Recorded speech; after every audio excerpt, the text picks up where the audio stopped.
आप देख रहे हैं खबरदार। मैं हूं श्वेता सिंह। सबसे पहले खबरों को खबरदार के लेंस से देख लेते हैं। 24 घंटे में 2,739 नए केस और 1,038 लोगों की मौत। और भारत के करोड़ों लोगों के मन में यही सवाल कि अब आगे क्या होगा। कोरोना की बुलेट ट्रेन में ब्रेक कैसे लगेगी? क्या वीकेंड कर्फ्यू लगाने से या नाइट कर्फ्यू का टाइम बढ़ाने से कोरोना रुकेगा? क्या आपको अपने इलाके का हाल पता है? अगर आपके आसपास भी संक्रमण सुपर फास्ट हो गया है और आप घबराहट महसूस कर रहे हैं, तो हम आपके लिए तमाम एक्सपर्ट्स की मदद से आज एक सुपर विश्लेषण करने वाले हैं। इसमें हमने आपके तमाम सवालों के जवाब देने की कोशिश की है। 5 राज्यों के चुनाव जीतने के लिए नेता भी रैली कर रहे थे और कोरोना वायरस का रोड शो भी चल रहा था। जब सब बेफिक्र होकर चुनावी मोड में थे, तब कोरोना वायरस भी संक्रमण वाली रैली कर रहा था। तो क्या 5 राज्यों में चुनावों के साथ संक्रमण हो गए? इसका जवाब आपको हमारी रिपोर्ट देगी। कोरोना की दूसरी लहर बच्चों के लिए भी बहुत घातक है। ऐसे में सवाल यह है कि आपके बच्चे कोरोना के नए हमले से कैसे बचेंगे? बच्चों में कोरोना संक्रमण का कितना खतरा है और आप क्या कर सकते हैं? इस पर आज मैंने विस्तृत रिपोर्ट तैयार की है। इससे आपकी तमाम शंकाओं का समाधान होगा। इसके बाद हांफती हुई कोरोना टेस्टिंग व्यवस्था का चेकअप करेंगे। आपको बताएंगे कि कोरोना की टेस्ट रिपोर्ट लेट लतीफ क्यों हो रही है और भारी संक्रमण के बीच टेस्ट व्यवस्था की कमजोरी से किस तरह का खतरा है। आज आपके लिए काम की खबर भी है जो आपके मास्क से जुड़ी हुई है। कोरोना की दूसरी लहर में एक महत्वपूर्ण आशंका यह है कि क्या आपका फैंसी मास्क कोरोना को रोक लेगा? कैसे कोरोना वायरस की ताकत के सामने मास्क की सुंदरता फीकी पड़ सकती है, यह आपको बताएंगे। खबरदार में आगे इस रिपोर्ट को देखने से पहले आपको यह कंफर्म करना है कि क्या आपके मास्क में 3 लेयर हैं। कोरोना की दूसरी लहर नहीं तूफान है। ऐसा तूफान जिससे लड़ने की तैयारी सिस्टम ने नहीं की। ऐसा तूफान जिस पर सरकारें बेसुध रहीं। हर महामारी में ऐसी खतरनाक दूसरी लहर आती है, लेकिन किसी को कोई ध्यान नहीं था। यह ऐसा तूफान है जो शहर शहर तबाही मचा रहा है। हर दूसरे घर में कोरोना के मरीज मिल रहे हैं। आप सोशल मीडिया देख लीजिए, हर जगह से बेड, ऑक्सीजन, इंजेक्शन, प्लाज्मा के लिए गुहार है। शमशान घाटों पर जगह कम पड़ गई है। पिछले 10 दिन में तबाही मची है। दिल्ली ने मुंबई को पीछे छोड़ दिया। यूपी में रोज रिकॉर्ड बन रहे हैं। सवाल यह है कि कोरोना का यह तूफान कब शांत होगा? क्या हम इस तबाही को अपनी किस्मत मान ले और इस तूफान के निकल जाने का इंतजार करें? लेकिन सवाल तो यह है कि कितना इंतजार करना पड़ेगा? कोरोना की यह लहर कब रुकेगी? इसमें 1 महीने लगेंगे, 2 महीने लगेंगे, या फिर इस बार काफी समय तक हमें इस आपदा से लड़ना होगा? हमने एक्सपर्ट से बात की है। कितना वक्त लगेगा यह हमारे हाथ में है, क्योंकि जिस तरह की बेफिक्र सोच है और जिस तरह की लचर तैयारी है, उसमें यह बात बिल्कुल तय है कि संक्रमण की रफ्तार इतनी जल्दी कंट्रोल में नहीं आएगी।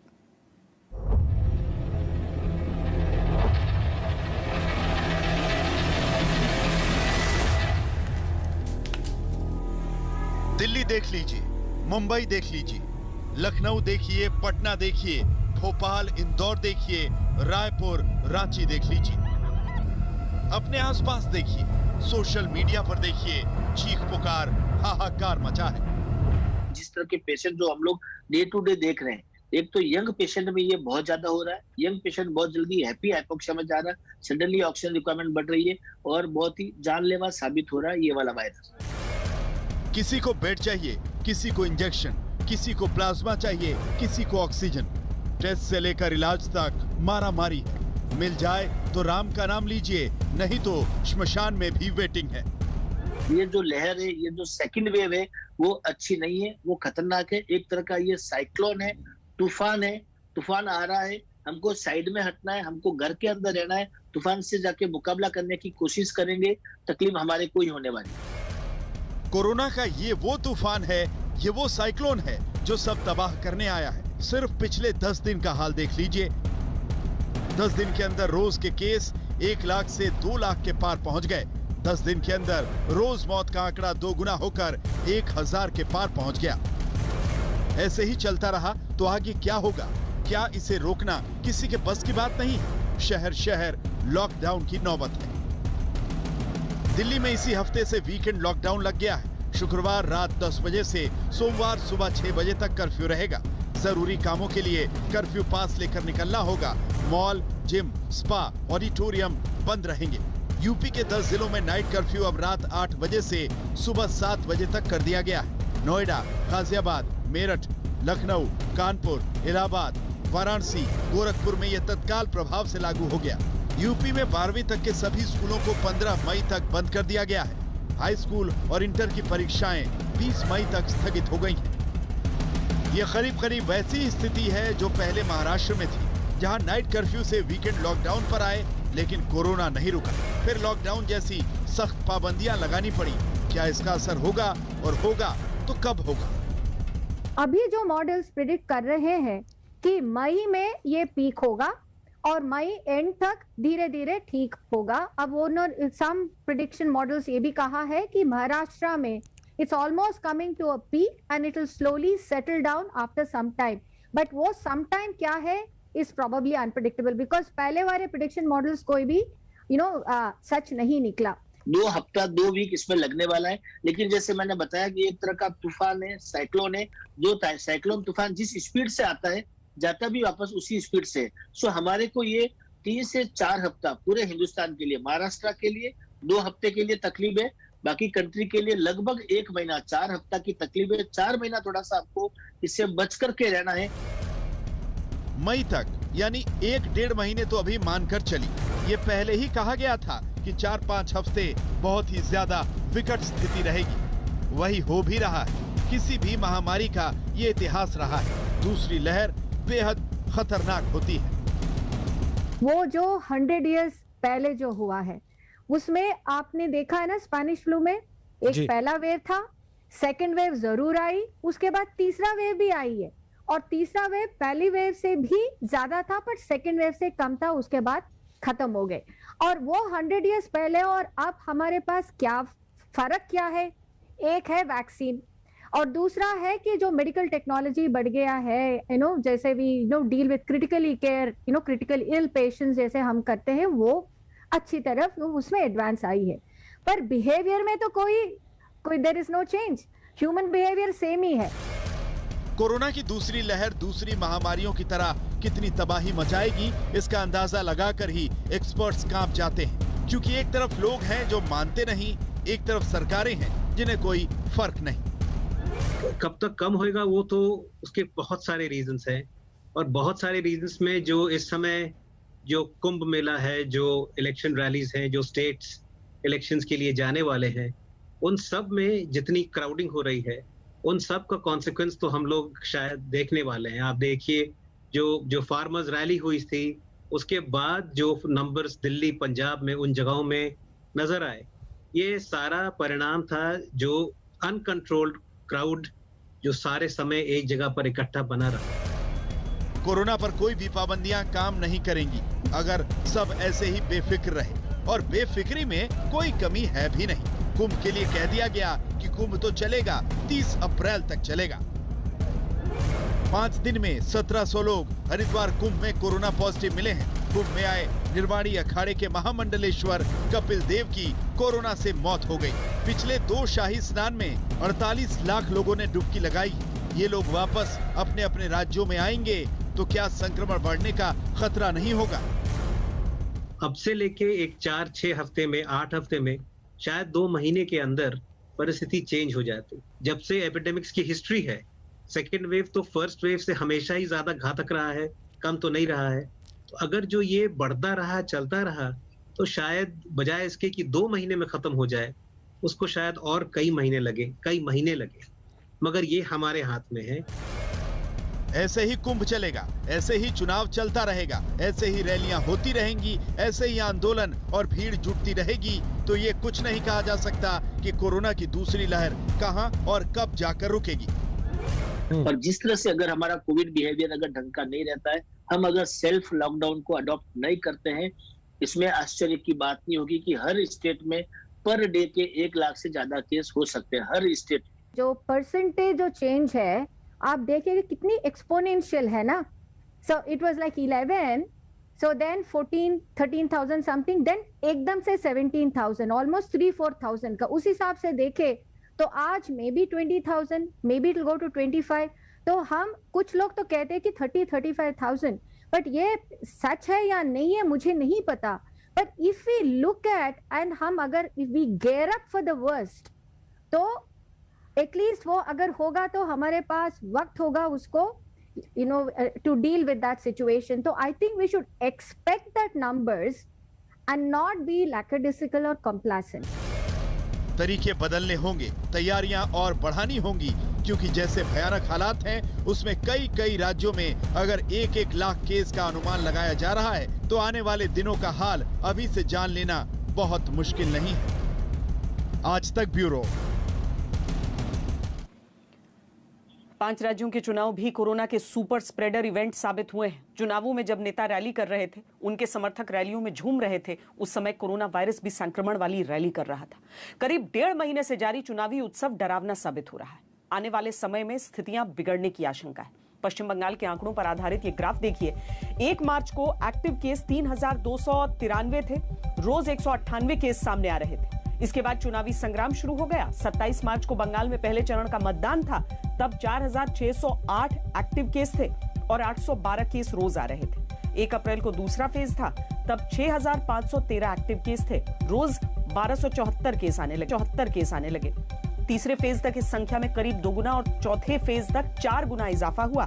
14 अप्रैल की स्थिति भी देख लीजिए, 32,621 एक्टिव केस, हर रोज 5,892 नए केस। जैसे जैसे चुनाव आगे बढ़ा, कोरोना संक्रमण भी बढ़ता गया।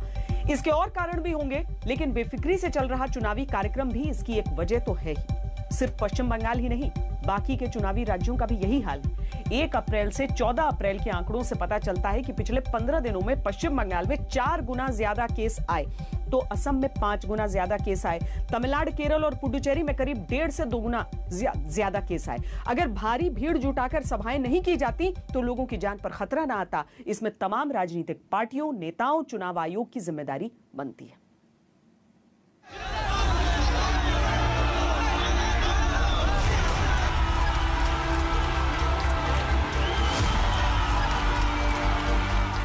पूरे देश में कोरोना से हाहाकार है, लेकिन बंगाल में न रैलियां रुकी, न रोड शो, न प्रचार। देश में इतना बड़ा संकट है, लेकिन ऐसा लगता है बंगाल जैसे किसी दूसरे देश में। किसी को कोई परवाह ही नहीं, ना उन लोगों को जो पार्टियों के कर्ता धर्ता हैं, ना उन लोगों को जो रैलियों और सभाओं में भीड़ ला रहे हैं, और ना उन लोगों को जो चुनाव के कर्ता धर्ता हैं। बंगाल में बाकी चरण के चुनाव एक बार में ही कराने की मांग हुई है, लेकिन चुनाव आयोग ने कह दिया कि ऐसा कोई प्लान नहीं है। बस शुक्रवार को बंगाल के मुख्य चुनाव अधिकारी सभी पार्टियों से एक मीटिंग करेंगे और ये कहेंगे कि प्रचार में कोविड गाइडलाइंस का पालन किया जाए। लेकिन ये बात किसने मानी है और आगे कौन मानेगा, ये सबको पता है। सोच यही है कि प्रचार में कोई कमी नहीं रहनी चाहिए, भले बंगाल में कोरोना की रफ्तार कितना है। बंगाल में एक दिन में करीब 6-6 हजार तक केस मिल रहे हैं। पहले चरण के चुनाव से चौथे चरण के चुनाव तक 20 दिन के अंदर रोज के 7 गुना केस बढ़े हैं। रैलियों से केस बढ़ने का डायरेक्ट कनेक्शन तो नहीं कहा जा सकता, लेकिन सवाल तो यह है कि कोरोना के बढ़ते आंकड़ों से सब बेपरवाह क्यों हैं, जबकि रोज केस बढ़ रहे हैं। उम्मीदवारों की जान तक जा रही है। इसी में पहला नाम रिजाउल हक का है, जिनकी आज कोरोना से मौत हुई है। वो मुर्शिदाबाद की शमशेरगंज सीट से कांग्रेस के उम्मीदवार थे। 3 दिन पहले तक रिजाउल हक इसी तरह प्रचार के लिए निकलते थे, घर घर जाकर लोगों से बेफिक्र होकर मिलते थे। मास्क लगाना भी वो जरूरी नहीं समझते थे। इसी लापरवाही का नतीजा है कि रिजाउल हक की अचानक तबीयत बिगड़ी, वो कोरोना संक्रमित मिले। उन्हें कोलकाता के अस्पताल में भर्ती कराया गया, लेकिन कोरोना ने उनकी सांसें छीन ली। अगर ये सब देखने और सुनने के बाद भी कोई मानता नहीं, नियमों पर ध्यान नहीं देता, भीड़ जुटाता है और रैलियों की तस्वीरें देखकर गदगद होता है, तो ये अपराध से कम नहीं है। ये बिल्कुल नहीं होना चाहिए, जबकि सब ये जानते हैं कि हजारों लाखों की भीड़ इकट्ठा करने से संक्रमण फैलने का पूरा खतरा है और ये बंगाल में आगे वही हालात बना देगा जो देश के कई राज्यों और शहरों में फिलहाल बना हुआ है। मुर्शिदाबाद में गोपाल ठाकुर के साथ आज तक ब्यूरो। दरअसल बिहार चुनाव से पहले भी आशंकाएं उठी थी, क्योंकि उस समय पहली लहर के बाद का समय था। बिहार चुनाव के समय जो थे मामले शायद धीरे बढ़ रहे थे और उसने अति आत्मविश्वास दे दिया दूसरी लहर के दौरान एक और चुनाव, जो कि बहुत ज्यादा संक्रामक साबित हो रहा है। पहली लहर के दौरान एक कोरोना संक्रमित मरीज अपने संपर्क में आने वाले 30 से 40% लोगों को संक्रमित कर रहा था, लेकिन कोरोना की दूसरी लहर बहुत भयानक है। इस बार एक संक्रमित मरीज अपने संपर्क में आने वाले 80 से 90% लोगों को संक्रमित कर दे रहा है। इसी बात को आईआईटी कानपुर के रिसर्चर्स की एक स्टडी के जरिए समझते हैं। इसमें कई महत्वपूर्ण बातें सामने आई हैं। इसके अनुसार भारत की R0 वैल्यू यानी दूसरों को संक्रमित करने की दर बढ़ रही है। साधारण भाषा में इसका मतलब यह है कि एक व्यक्ति पहले के मुकाबले ज्यादा लोगों को संक्रमित कर रहा है। अक्टूबर 2020 से फरवरी 2021 की शुरुआत तक भारत का R0 नंबर 1 से नीचे था, यानी एक संक्रमित व्यक्ति हद से हद एक ही व्यक्ति को संक्रमित कर रहा था। लेकिन फरवरी 2021 के आखिर में R0 नंबर 1 से ऊपर रहने लगा, यानी एक संक्रमित व्यक्ति एक से अधिक लोगों को संक्रमित करने लगा और 27 मार्च 2021 को R0 नंबर 1.26 हो गया, जो मई 2020 की वैल्यू के बराबर था। और अब पूरे भारत की संक्रमण दर करीब 1.5 है।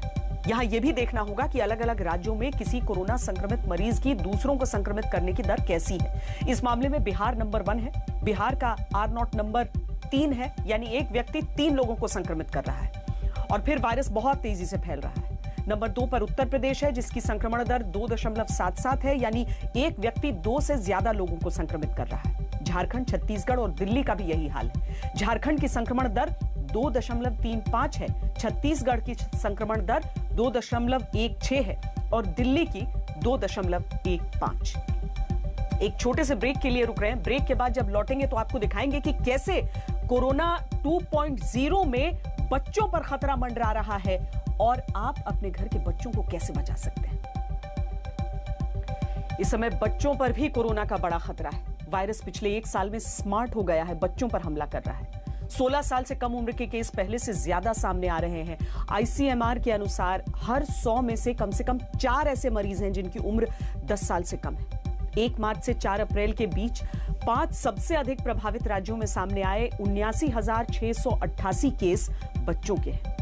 इनमें से महाराष्ट्र में 60,000 से ज्यादा, छत्तीसगढ़ में 5,940, कर्नाटक में 7,327, उत्तर प्रदेश में 3,004 और दिल्ली में बच्चों के 2,733 केस आए। 5 साल से कम उम्र के बच्चों को भी जबरदस्त इन्फेक्शन हो रहा है। गुजरात के सूरत में तो 14 दिन के नवजात बच्चे ने कोरोना की वजह से दम तोड़ दिया।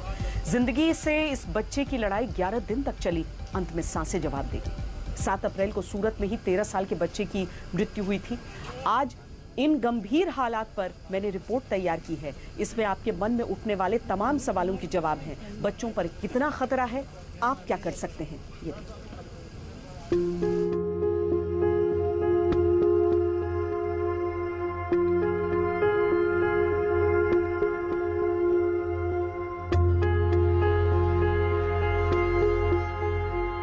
कोरोना के दूसरे दौर में कहर का सबसे बड़ा पहलू यह है कि इसने बच्चों को भी अपनी चपेट में लेना शुरू कर दिया है। हालांकि पहले वेव में भी बच्चों के मामले सामने आ रहे थे, लेकिन दूसरे वेव में यह बहुत ज्यादा गंभीर हो चुका है। हम एक बच्चों के अस्पताल में हैं, चाचा नेहरू हॉस्पिटल, जो कि दिल्ली में स्थित है, और यहाँ पर बच्चों को आम एडमिशन के लिए यानी कि दूसरी बीमारियों के लिए भी जाने से पहले यहाँ कोविड टेस्ट के जरिए गुजरना पड़ता है। भीड़ की संख्या देखकर इस हिसाब से अंदाजा लगाइए कि यहाँ पर भी एक नॉन कोविड फैसिलिटी होने के बावजूद यहाँ बहुत ज़्यादा प्रेशर है। अगर कोई कोविड भी आता है पॉजिटिव तो उन बच्चों को भी बड़ों के अस्पताल में ही, जो कि कोविड डेजिग्नेटेड है, वहाँ पहुँचाना पड़ता है। एक बहुत बड़ी चुनौती इस समय जो मेडिकल जगत है उसके लिए भी है, क्योंकि न तो वैक्सीन के ट्रायल्स बच्चों पर हो पाए, क्योंकि पहले वेव में बच्चों पर प्रभाव ही नहीं पड़ता था इस वायरस का, और अब दूसरे वेव में प्रभाव ऐसा पड़ा है कि वैक्सीन के ट्रायल्स इन पर हुए नहीं हैं और रेमडेसिविर जैसी दवाएं जो हैं वो बच्चों पर इस्तेमाल नहीं की जा सकती हैं। लेकिन समझना होगा कि आने वाले दिनों में किस तरीके से आप ख्याल रख सकते हैं।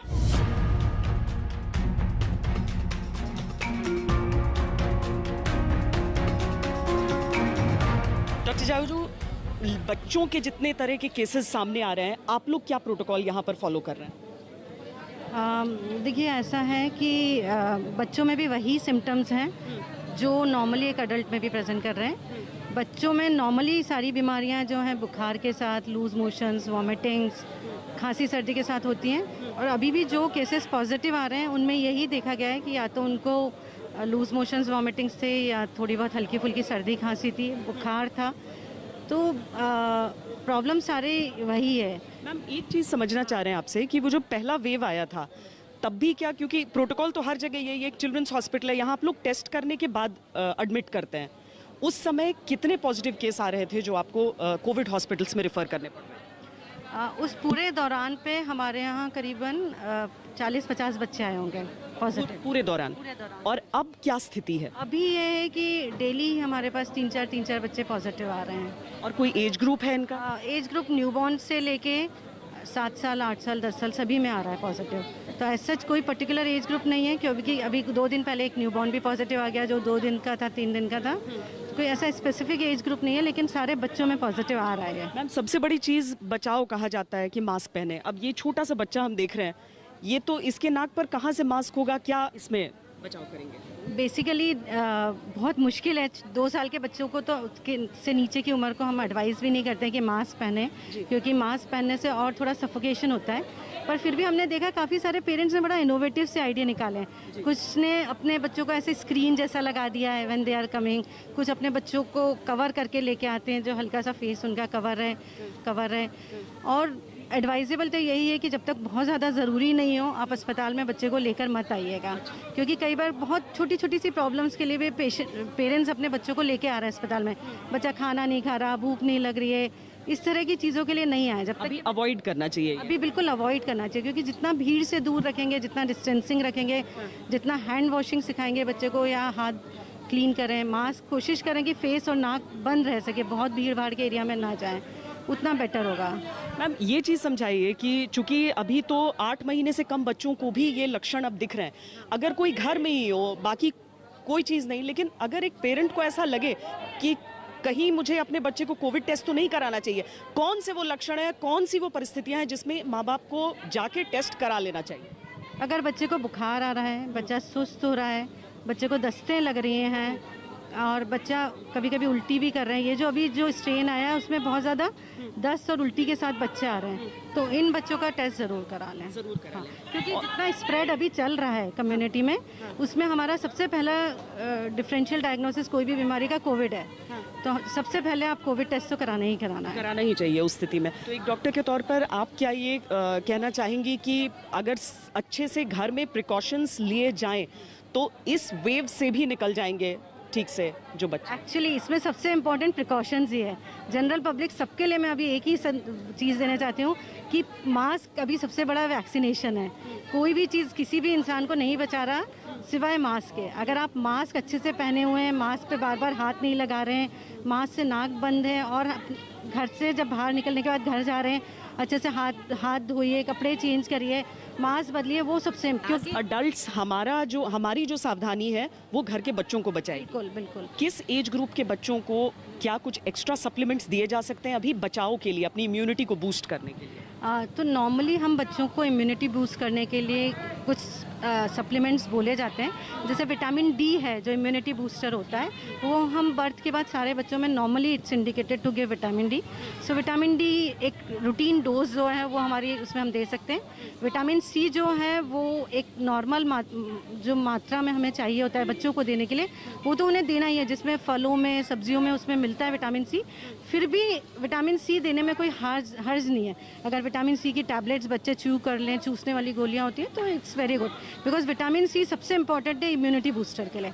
तो विटामिन सी, विटामिन डी दोनों ही बहुत इफेक्टिव है इम्यूनिटी के लिए। और बच्चों को लगभग कितना mg प्रिस्क्राइब होता है?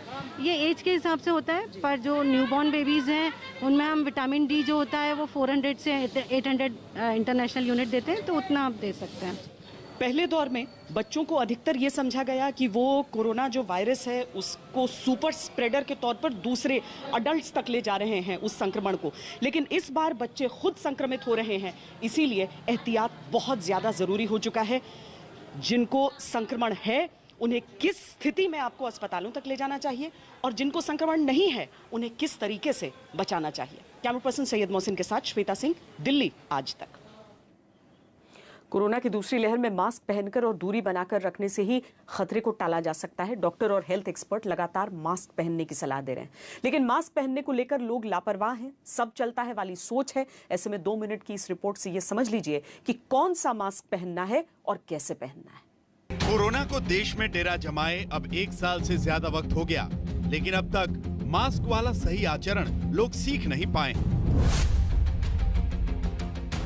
कई लोग तो मास्क लगाते ही नहीं हैं, कोई टोक दे तो मुंह फूल जाता है।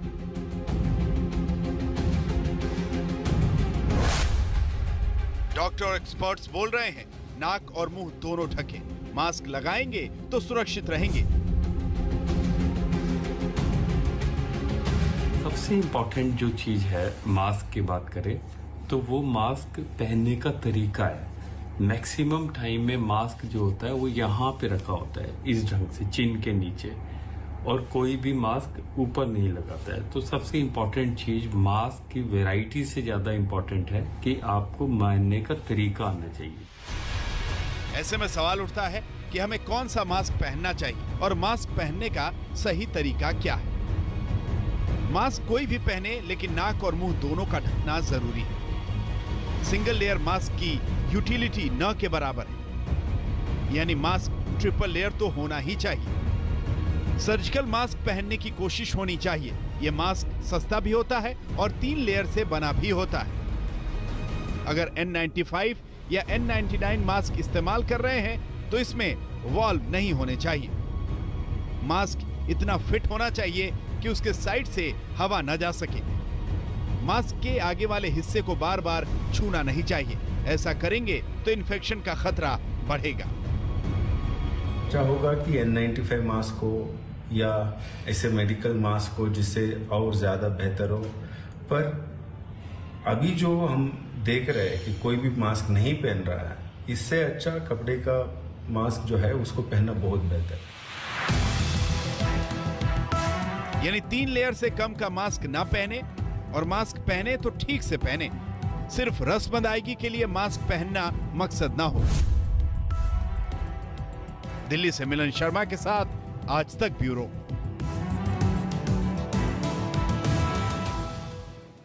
एक मुसीबत यह भी है कि इतनी बड़ी संख्या में संक्रमण होने के समय पर टेस्ट की व्यवस्था फेल हो रही है।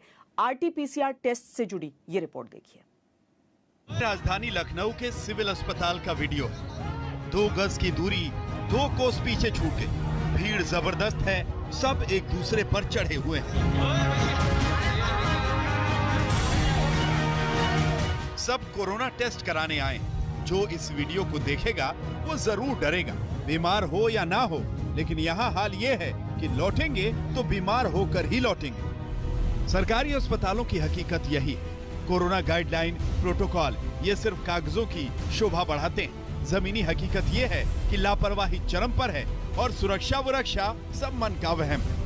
उत्तर प्रदेश में कोरोना के बढ़ते मामलों के साथ में सरकार और प्रशासन के आगे कोरोना की टेस्टिंग और अस्पतालों में पूरे इंतजाम एक बड़ी चुनौती के साथ सामने आ रही है। हम मौजूद है लखनऊ के लोहिया अस्पताल में, जहां आप देख सकते हैं किस तरीके से लंबी लाइनें लोगों की लगी है जो कोरोना की टेस्टिंग के लिए आए हैं। लखनऊ के लोहिया अस्पताल का हाल देखिए। टेस्टिंग सेंटर पर लंबी कतार लगी है। मरीजों का आरोप है कि टेस्टिंग के लिए आधे से कम काउंटर खोले जा रहे हैं। मरीजों को 3-3 घंटे का वक्त तो सिर्फ पर्ची कटाने में ही लग रहा है। बताइए, लोगों का सिस्टम से भरोसा क्यों नहीं उठेगा? इतने काउंटर गवर्नमेंट ने बना रखे हैं, लेकिन वो 2 ही केवल खुले हुए हैं और इनको इतनी अकल नहीं है। सिक्योरिटी गार्ड बता रहे हैं कि इतने बदतमीज हैं स्टाफ कि इनको पूरे काउंटर खोलने चाहिए। जब इतनी लंबी भीड़ है, एक कोई मरीज आ रहा है उसको कम से कम 3 घंटे इस समय काउंटर यहाँ पे चल रहे हैं, केवल 2 काउंटर चल रहे हैं। कि अफसर मान रहे हैं कि कोरोना को लेकर लोगों में डर ज्यादा है, लिहाजा वो लोग जो एहतियातन जांच कराना चाहते हैं, सिर्फ ऐसे लोगों की जांच में देरी हो रही है।